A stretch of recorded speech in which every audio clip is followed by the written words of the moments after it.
Quand sera venu le consolateur que je vous enverrai de la part du Père, l'Esprit de vérité qui vient du Père, il rendra témoignage de moi. Jean 15, 26. Quand le consolateur sera venu, l'Esprit de vérité, il vous conduira dans toute la vérité. Car il ne parlera pas de lui-même, mais il dira tout ce qu'il aura entendu. Jean 16, 13. Dieu avait créé l'homme à son image afin qu'en devenant semblable à lui, il dût partager sa gloire. Pour devenir semblable à Dieu, l'homme dans le paradis pouvait choisir entre deux voies que symbolisent l'arbre de vie et l'arbre de la connaissance. L'arbre de vie lui offrait la voie prescrite de Dieu. La vie lui douait de connaissance et lui amenait à ressembler à Dieu.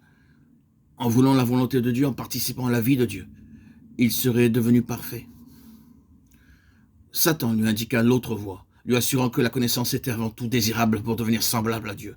Quand l'homme préféra la connaissance à l'obéissance, il entra dans la redoutable voie qui conduit à la mort.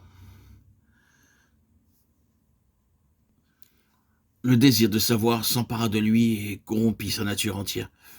Il sacrifia la connaissance, l'obéissance et la vie. Encore à présent, la race humaine continue à se fourvoyer, à chercher le bonheur dans la connaissance.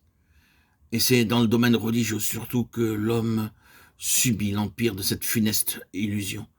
Même lorsqu'il reçoit l'écriture par laquelle Dieu se révèle à lui, c'est toujours avec un alliage de sagesse charnelle qu'il l'étudie. La vérité divine est dépouillée de sa force quand l'intelligence humaine s'en saisit, sans le secours de l'esprit. Tandis que si elle pénètre dans son esprit comme Dieu le veut, elle devient sa vie. Lorsqu'elle n'atteint que la surface, que l'intelligence et la raison, elle peut bien occuper la pensée et lui plaire.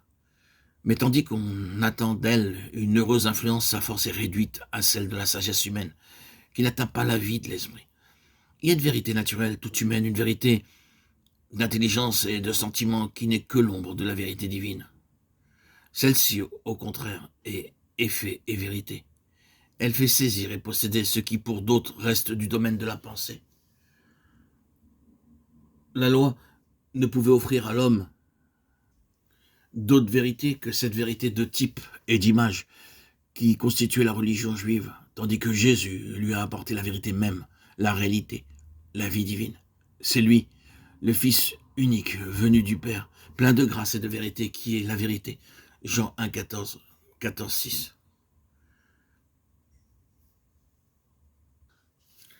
Quand notre Seigneur promet à ses disciples le Saint-Esprit, il l'appelle l'Esprit de vérité.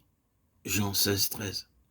Cette vérité qui est Jésus lui-même, cette vérité qu'il nous a apportée du ciel pour nous la communiquer comme une réalité substantielle et divine, se trouve dans l'Esprit de Dieu. C'est lui qui est l'essence et la vie de cette vérité divine. Et dès que nous nous abandonnons à lui, il réalise en nous la présence de Christ et la vie de Dieu.